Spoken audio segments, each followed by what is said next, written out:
It's 2015 and you and all your friends are out and about on the town. You go to a gas station where you suddenly see a product that looks relatively familiar. Maybe you saw it while playing a game on Cartoon Network's website and in ads while you were doing your homework, or even websites that are there to help you apply to college. It's called JUUL, and apparently it's the new, cool, and safe version of cigarettes, at least according to their colorful ads and near-constant tweets. This time, the company claims that this product won't lead to the devastating consequences of traditional cigarettes. In fact, for those who are hoping to quit, it's actually a great alternative. At least that's what they say. As you continue looking, you find that there's all types of fun little flavors you can try. You've got mango, fruit mix, and even the sweet, sweet taste of creme brulee. So how can something that sounds so delicious be so bad? Even if you're not of legal age, you can actually find a way to get these little pods of deliciousness into your hands. And sometimes, the JUUL people online even give you suggestions on how to get their product without being of legal age. How helpful! And soon enough, everyone's got them. You all take turns trading flavors and buying new cartridges. You just can't get enough. But without you even noticing, you suddenly and literally can't get enough. When you're not smoking your JUUL, you feel anxious, depressed, and even get headaches. You may not have thought anything of it, but it turns out that these little safe pods have sneakingly gotten you addicted to nicotine. Not too long after, you start hearing some rumblings that shock you to your core. As it turns out, these harmless JUUL pods aren't so harmless, and an increasing number of kids, just like you perhaps, were getting sick and even dying. This is the beginning of the JUUL epidemic and a continuous stream of lawsuits, FDA interventions, and callous endangerment of minors by the company. This is JUUL.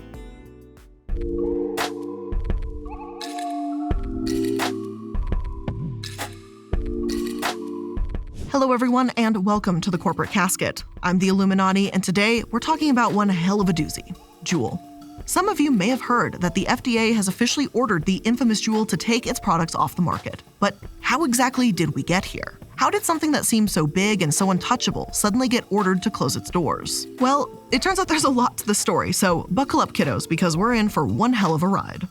Now, when JUUL first came out, it seemed to sweep the entirety of the United States. Suddenly, everywhere you looked, you saw kids with these little flash drive-looking devices blowing smoke into the air.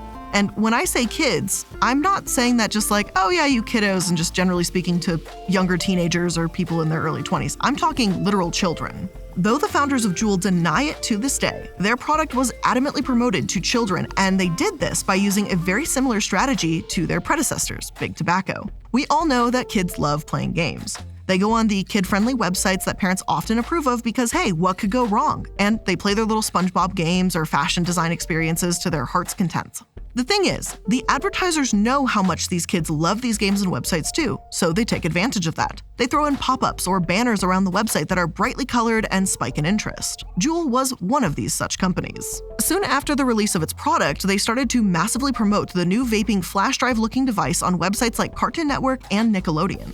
Without parents even noticing, their kids quickly were exposed to what would become the newest craze. The ads usually consisted of a cool-looking teenager surrounded by bright colors holding a JUUL and the words "vaporized." It immediately caught your attention. The model looked happy, wearing the latest fashion trends, and just seemed like someone that you wanted to be friends with, or maybe someone you'd want to become. It was straight out of Big Tobacco's playlist. Target the kids with bright colors and fun-looking people. The two founders, James Monsies and Adam Bowen, even admitted to turning to Big Tobacco archive documents for market research, and they said, "It became a very intriguing space for us to investigate because we had so much information that you wouldn't normally be able to get in most industries, and we were able to catch up right to a huge, huge industry in no time." And that's kind of terrifying that they just are so nonchalant about that. Now, you might be thinking, hey, if it's just on a few websites, it can't be such a big deal. Not all kids or teenagers are gonna go there. Well, that's just one ad. But as these kids go to log on to educational websites like mathematics.com or socialstudiesforkids.com just to do their homework, they are suddenly met with the same type of ad. They are everywhere a kid looks. Playtime or homework time, they're seeing JUUL ads. At some point, this is bound to spark some curiosity, and it most certainly did. JUUL had every opportunity to not go in this direction. The original ads proposed by the company, Cult Collective, included some sort of outdated technology. Whether it be an old house phone, the original cell phone, or a joystick, followed by the trademark catchphrase, "Everything changes eventually." JUUL, the evolution of smoking. Finally, a truly satisfying alternative. This was much more targeted to adults, but JUUL actually rejected the proposal and instead went with the kid-centric ideas. And listen, I know this is all so bad, but the name Vaporize, it would most certainly catch someone's attention, and it did in this scenario. Again, it's terrible they did it, but, damn, why'd they have to give such a cool name to such a terrible fucking thing? Now, the company was sneaky about its advertisements. They didn't advertise on TV, radio, or other platforms where parents could easily see or hear about the new smoking product. Instead, they chose to run their advertisements in places that parents don't often pay attention to. Like any sneaky and smart marketing nowadays, they also went straight to the source: social media. They hired influencers like Miley Cyrus, who would appeal to teenagers, and Instagram influencers like Luke Sabat too. They marketed on their own Twitter, Facebook, and Instagram using catchy phrases and exciting tones to draw youth in. In fact, it was found that over 81% of JUUL's Twitter followers were people between the ages of 13 to 20. So explicitly, they were almost all underage or barely old enough at the time to be smoking any type of tobacco or nicotine product. So with the sneakiness and the craft of the marketing team, before the parents could even catch on to what happened, their kids had bought a JUUL. Soon the product was everywhere, and many parents were none the wiser due to its patented design. How many people looked at a JUUL the first time and thought, hey, that's just a flash drive. Why is my kid putting a flash drive in his mouth? That's a really weird thing for a kid to do, but all right, whatever. Well, that's pretty much exactly what happened with parents. Due to the inconspicuous design, many parents were unaware that their kid had picked up smoking. It was the same with teachers. Kids could easily sneak the product into their schools, and there were even thousands of YouTube videos that taught people how to hide when they were smoking in class. Now, this might just be a happy little coincidence for the business that their product was easier to hide due to the design. It's possible that that's not what they actually intended. But considering they explicitly targeted kids with their products, I would not be shocked one tiny bit if this was exactly what they meant to do. But that's just my opinion. Now, we obviously can't forget the flavors. The sweet-tasting pods had, as Erica Sward, Vice President for National Advocacy at the American Lung Association, said, appealed to kids. It helped the poison go down. And I mean, it's not rocket science here. Kids like sweets. The flavors used by JUUL and other products in the vaping industry are sweet. Ta-da! Easy target for kids. With all of this combined, the advertisement, the design, the flavors, and the product very quickly became successful, especially among folks under 18. And at first, again, this seemed like no big deal. They had claimed it was safe. Unfortunately, as we will later learn, that wasn't true.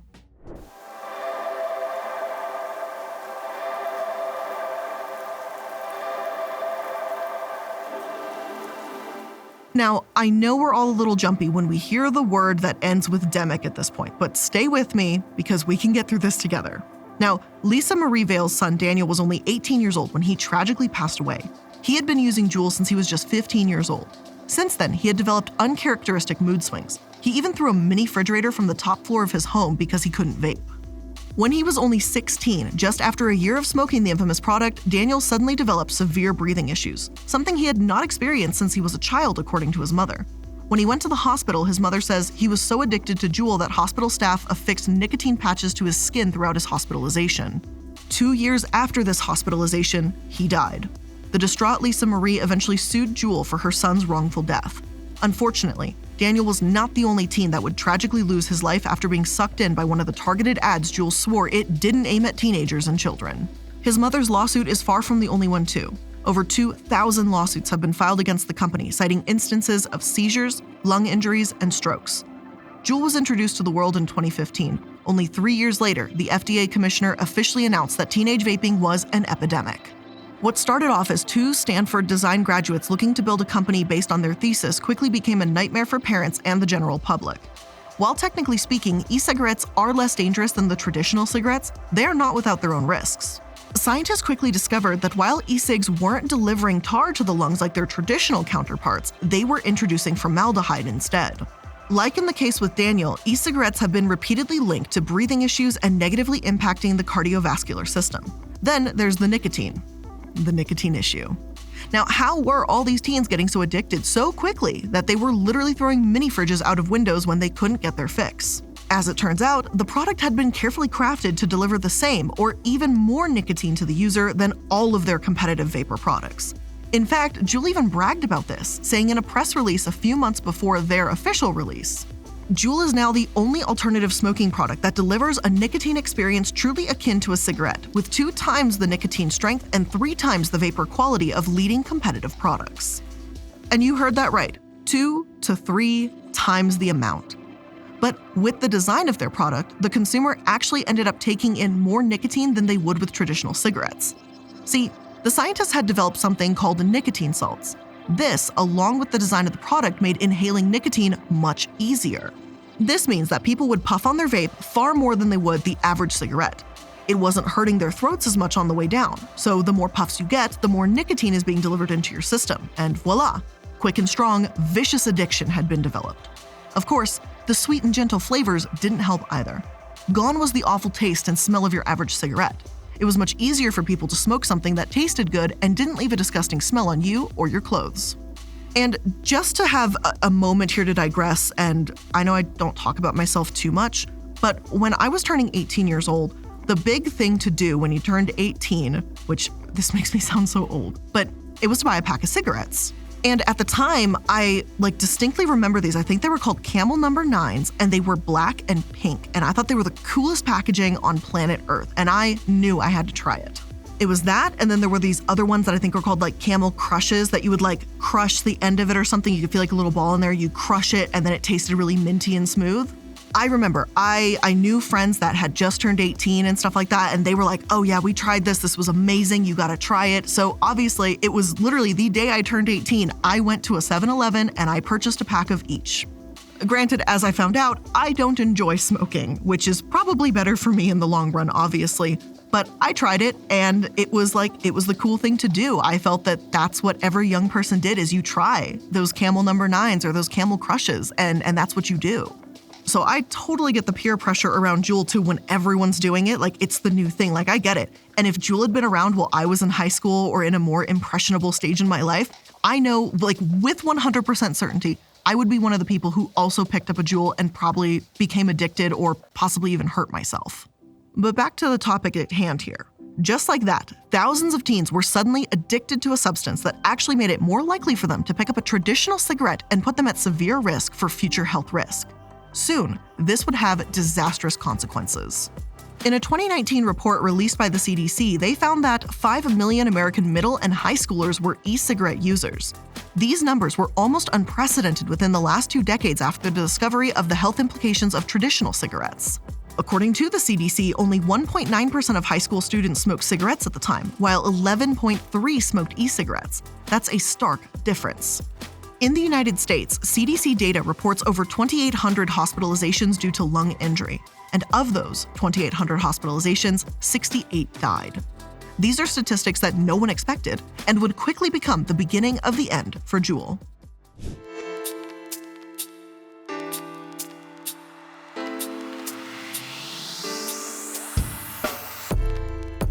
Now, I know what you're thinking. JUUL clearly saw the statistics, heard that their product was leading to horrific consequences for literal children, and pulled it off the shelves after admitting to everything they did and severely apologizing. Right? Right? Just kidding. Of course they didn't. That's why I'm talking about them today. Perhaps not surprisingly, it didn't take long for the lawsuits to come rolling in against JUUL. And for what? Well, we can pick one of the issues here, but let's start with the sweet, kid-friendly flavors. Then those definitely rubbed everyone the wrong way, including the CDC, which blamed the flavors for the increasing usage from teenagers. It wasn't a secret that the sweet flavors appealed to kids. The CEO of Truth Initiative called flavored products the primary driver of the youth e-cigarette epidemic. And truthfully, I can agree with that again. If I was back in high school and I was turning 18, maybe instead of grabbing a cigarette, I may have grabbed a JUUL because Lord help me if there was something peach flavored, I would have totally fallen for it. Now, Big Tobacco, of course, has known about the importance of selling flavorful products to the youth for decades, so this wasn't a new playbook. This is tried and true stuff here. Marlboro even used to advertise their products with the famous line, "Come to where the flavor is." It wasn't just JUUL doing this either. Flavored vape products had been on the market years before JUUL even existed. They just found a way to package them in a small, easy-to-disguise manner. In 2018, a study found that there were more than 7,000 different types of flavors for vapor products. Almost all of them were directly marketable to children. And I mean, come on, bubblegum and gummy bear are not exactly marketed to full-grown adults that had been smoking for years. So, after years and years of bad criticism and, of course, lawsuits, JUUL finally decided it was time to readjust its strategy. In October 2019, they announced that they would be suspending their infamous flavored products. The brand new CEO at the time, Casey Crosswaith, announced that JUUL now focused on earning the trust of society. Now, maybe it's just a coincidence that this announcement came at the exact time that a nonprofit called the Center for Environmental Health announced that they had reached an agreement with JUUL to limit their marketing to kids. Maybe this was just a happy accident that these two things happened on the same day, but I doubt it. Either way, JUUL sure did seem like they were trying to make this decision organically, just from the kindness of their sweet little hearts. Still, they were adamant that their product had not been adversely advertised to kids, despite every piece of evidence against that statement. While they did get rid of their creme brulee and fruity flavors, they still kept mint and menthol. Bloomberg Philanthropies called this a page right out of the tobacco industry's playbook, which, again, it is. Their heroic decision was kind of a moot point anyway, because just a few months later, the FDA banned flavored vaping products. And I'm going to predict that JUUL was 100% aware the ban was coming, just saying. But again, opinions, I know nothing, I'm just a goofy little pyramid on the internet. But not everyone was totally behind it, and not everyone agreed that it would have the desired impact on reducing underage vaping. Some argued that the ban on flavored products wasn't far enough. Originally, the Trump administration had promised a comprehensive ban of e-cigarettes, but their tune changed as time went on, and the ban only now applied to fruity-flavored cartridges and mint. The president of the American Lung Association said that this change in direction by the administration compromised the health of our nation's children, and said that it was disturbing to see the results of industry lobbying to undermine public health protections. It's definitely disturbing, and it's even more disturbing that this seems to happen over and over again. But while some thought the ban wasn't far enough, others argued it was too far over the line. Forbes released a story nearly a year after that it could have made vaping more dangerous. Research from Yale decided to study the effects of vapor products, both legal and bootleg, on the cases of lung disease and other illnesses. They found that a wide variety of vaping-caused illnesses were coming from the additives in bootleg e-liquid more so than from legal products. Because of that information, they argued that banning legal sales of an addictive product risks pushing those who use it towards illicit sources and risk seeding future outbreaks.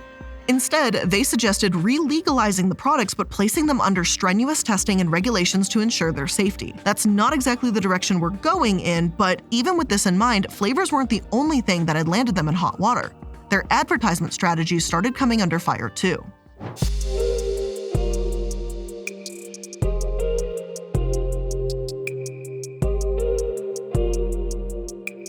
Individual states started to pounce on JUUL for the strategic and constant advertisement of their products on websites designed for teenagers. The first of which was North Carolina. After discovering what JUUL was doing, North Carolina came in with a lawsuit to make it stop. In 2019, they accomplished their goal. The lawsuit would come in with a $20 million price tag for the company, though they never admitted any wrongdoing. So, isn't that always the case though? But this agreement came with many, many requirements for the company. They were no longer allowed to target their advertising to those that were underage. So sorry, Nickelodeon and Cartoon Network, looks like you'll have to find new advertisers. It also set a limit for the number of JUUL vapes the company was allowed to sell to North Carolina residents by the month or by the year. While I'm sure some of the consumers weren't overly thrilled by the development, it's definitely helpful if we're trying to at least slow down the nicotine consumption by consumers. North Carolina also announced that the settlement money would go to funding research and programs aimed at stopping young people from taking up vaping. JUUL actually agreed to this idea. But this wouldn't be the only lawsuit against the ever-growing and increasingly controversial JUUL. Multiple states wound up suing the company, including Massachusetts, which sued them in 2020. I wasn't able to find any updates to the case, but it's basically the same as North Carolina's. Hey, maybe don't advertise to kids. Just a thought. However, they did go one step further. They found that JUUL allowed more than 1,200 accounts to be established for Massachusetts consumers using school email addresses, including email addresses associated with high schools. So that's strike one. But maybe they just missed this. Unlikely, but maybe. But then it gets worse. First off, the kids were using super obvious fake names like Pod God, but the most damning evidence was a literal customer service agent that told kids how to skirt the age requirements. And I'm not kidding. Prosecutors got their hands on an email where Dawn from the JUUL care team told a kid who had his order canceled for not meeting the age requirements to ask their friends or family if they could use their address to ship the order. Now, if that's not obvious intent to sell to minors, I don't know what is. As I said, I'm not sure of the result of the lawsuit, and it might not matter how much with this new decision, but we'll see. Still, JUUL didn't advertise just to kids. Part of their strategy was to advertise to adult smokers. Do you want to quit smoking? Try JUUL. Do you want a safer way to smoke? Try JUUL. They called it Make the Switch, and ads contained what seemed like first-hand accounts from very obviously paid actors claiming that JUUL had become their magical solution to quitting smoking. And just as an aside, smoking an e-cig is still smoking. Sure, you don't get the smell, the taste, or the stained teeth, but you'll still get the mood swings, addictions, and loss of money. It's just not as much of a win as we seem to think it is, just saying. Now, unlike their ads specifically targeted at children, these ads were placed on televisions on channels such as CBS, Warner Media, and Viacom. As mysterious deaths continued to rise, media companies, specifically those three I just mentioned, started to drop those ads like they were on fire. Before long, JUUL's mortal enemy, the FDA, stepped in. They threatened to fine the company for the Make the Switch advertisement strategy. You see, no one is supposed to advertise products as being less harmful than cigarettes without the FDA approving that fact. This is probably due to that pesky history of tobacco and nicotine companies continuously and adamantly lying to the American public. I don't know, it's just a hunch. Not surprisingly, not only had the company not gotten that necessary approval, but they never even sent in the application. So A+ work there, guys. Finally, after all the headaches, JUUL announced to the world that they would be suspending their broadcast, print, and digital advertisement in the United States. As the lawsuits started to pile up, whether it be from the states, from individuals, or from separate organizations, JUUL found itself barely able to keep its head above water. Then, just a few weeks ago, they finally sunk. And before we get into the beginning of the end of JUUL, let's take a quick moment to thank today's sponsors. Sometimes when you're working all day and you want to get home and have a fresh cooked meal, it can be a pain in the butt to put together a recipe, sort through your ingredient drawer, and figure out what you have or don't have. That's where HelloFresh comes in. With HelloFresh, you can choose from 55 or more weekly options featuring pre-portioned, high-quality ingredients picked at peak ripeness. HelloFresh delivers fresh, quality produce from the farm to your door in less than a week, so you can savor summer flavors right from home. Now, I've mentioned my love for the firecracker meatballs, and I've mentioned my new love of the Old Bay hamburgers, which I did not know was going to be a thing I was going to be into. And now, may I introduce to you the family-style grilled steak lettuce wraps? Because if you didn't know you needed grilled steak lettuce wraps, I am here to tell you, you do. A delicious surprise I didn't expect it in my box, and well, I have found something new to add to my list of things that I am absolutely in love with. And with nearly foolproof, step-by-step recipes, it means you can have a more joyful cooking experience and a stress-free summer. Plus, HelloFresh cuts back on time spent in the kitchen with meals ready in around 30 minutes or less. I've even mentioned their one-pan meals are probably one of my favorite types of meals because it's easy cleanup and easy eating, two of my favorite qualities of food. So if you want to get started with HelloFresh, make sure you go to hellofresh.com/casket16 and use code casket16 for up to 16 free meals and 3 free gifts. Again, go to hellofresh.com/casket16 and use code casket16 for up to 16 free meals and 3 free gifts. Now, saying goodbye to high-interest credit card debt is one of the first steps towards financial independence. But the interest month after month after month can feel like you're in a never-ending hamster wheel. And that's where Upstart comes in, because we've all been there. Seemingly out of nowhere, you get hit by some unexpected expense or bill. And it happens, and when it does, it can feel like the weight of the world is coming down, and it's normal to not know where to turn. But again, Upstart is here to help. Upstart-powered personal loans can help you pay down high-interest debt, all online with simple and easy-to-understand payment terms, so there's nothing hiding. And Upstart has helped over 1.8 million customers on their path to financial freedom. So whether it's paying off credit cards, consolidating high-interest debt, or funding personal expenses, Upstart can help you get one fixed monthly payment with a clear payoff date. So don't wait and check your rate today at upstart.com/casket. That's upstart.com/casket to check your rate today. Don't forget to use our URL to let them know we sent you. Loan amounts will be determined based on your credit, income, and certain other information provided in your loan application.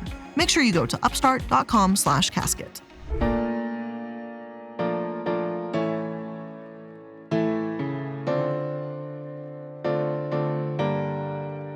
While the company seemed to be fighting for its life over the past few years, it's not as if they still weren't doing well. Now, JUUL rebranded themselves to make it seem like they were adamantly working to make sure kids weren't using their products anymore. To be fair to them, to access the website, you do have to go through criteria to confirm you're over 21 years old, and they stopped advertising and they don't have the flavors anymore. Granted, all of those things were under court order and after the result of multiple lawsuits, but hey, it's a start, I suppose. Now, for some older actual adults, JUUL had started to become a lifeline to those who had recently quit smoking old-fashioned cigarettes. Tim Marchman decided after 25 years of being a smoker that he wanted to switch to vaping instead. Rather than spending an exorbitant amount of time in vape shops along with a ridiculous amount of money, he decided to turn to JUUL. He says they were readily available and the simplest. Now he only smokes JUUL products and hasn't used the traditional type of tobacco product in years. But suddenly, in June 2022, all of that changed. In June of this year, the FDA officially denied JUUL Labs Incorporated's application to continue selling all of the products currently on the US market. Essentially, this meant that JUUL would have to take all their products off shelves. It seemed like all the underage marketing, sales, and hospitalizations of thousands of teenagers after using their product had finally caught up with them. JUUL had submitted reports and data to the FDA attempting to prove their public health benefits, but it didn't seem to do what they thought it would. Instead, the FDA said the findings were both insufficient and conflicting. Not exactly what you want to hear as a company that's trying desperately to keep its product on the market. While JUUL was obviously upset with this decision, saying they disagreed, others celebrated and urged the FDA to work swiftly to get the product off the shelves. Nancy Brown, who is the CEO of the American Heart Association, said, "We urge the FDA to take swift and severe enforcement action if the company defies the order." But as almost everyone predicted immediately, JUUL is working on an appeal of the decision. On June 24th, a federal appeals court blocked the new ban. Well, temporarily-ish. This was done after JUUL called the ban extraordinary and unlawful action. They have repeatedly tried to prove that their product helps traditional smokers either quit smoking or smoke significantly less. As we talked about before, there is a wide range of research that says this isn't necessarily the case. Instead, it might actually make people smoke more. And if that's the case, it doesn't meet the FDA's approval parameters for being good for public health. So we'll still be seeing the little flash drive devices on the shelves, but the question is for how long? As an interesting side note, the FDA has also rejected a plethora of other vaping products, but they have okayed them from R.J. Reynolds. And you know, that giant big tobacco company that essentially and consistently lied to American public, Congress, and literally like everyone? Yeah, they got approved somehow. I guess the lobbying pockets still run deep. Now, there's still the question of what happens to JUUL users after the ban goes through. Tim, who we talked about earlier, said the FDA decision concerned him. He didn't want to go back to his old form of smoking and had no idea how he would continue avoiding them without JUUL. Another man, Matthew Luther, told the New York Times, "I will definitely miss JUULs. I think they were better aesthetically. They are easy to toss in your pocket and they're refillable." It wasn't just aesthetics. Matthew, too, has been trying to quit smoking. We'll have to wait and see what is the outcome of the ban, but there's another one that's creeping up on JUUL and another nicotine product as well, the menthol ban. Remember, menthol is very important for JUUL and other vape companies' survival. It tastes better, meaning people smoke more and buy more products. And this isn't a well-hidden fact. It's so not well hidden that the United States government is currently discussing banning it. Citizens have previously petitioned the government to make this decision, and civil rights groups have called for the ban, citing the long history of targeting menthol cigarette advertising towards Black communities, which again, they do. Now, this type of ban is still stuck in the legislative process, but it sure does have traditional tobacco producers, JUUL and other vaping companies, shaking in their boots. Even if JUUL is able to escape narrowly from the all-out ban, they're likely to be met with this new issue, which would completely change how they market their products. JUUL's history seems like it's been going on for decades rather than just a few years. There's so much that happened, and it happened all so fast. We'll have to see what happens with this company. Will they rise from the ashes or blow up in smoke? But with all of that being said, that is where I'm ending today's episode of The Corporate Casket. I hope you learned something new here today, and if you did, make sure that you're liking, following, and subscribing to stay up to date on all the latest episodes. And for those tuning in through YouTube, please make sure when you're subscribing that you're also ringing that bell. That way you can be notified every time a new episode goes live. Again, thank you so much for spending some of your time here with me today. I really do appreciate it, and I'll see you in the next one. Bye!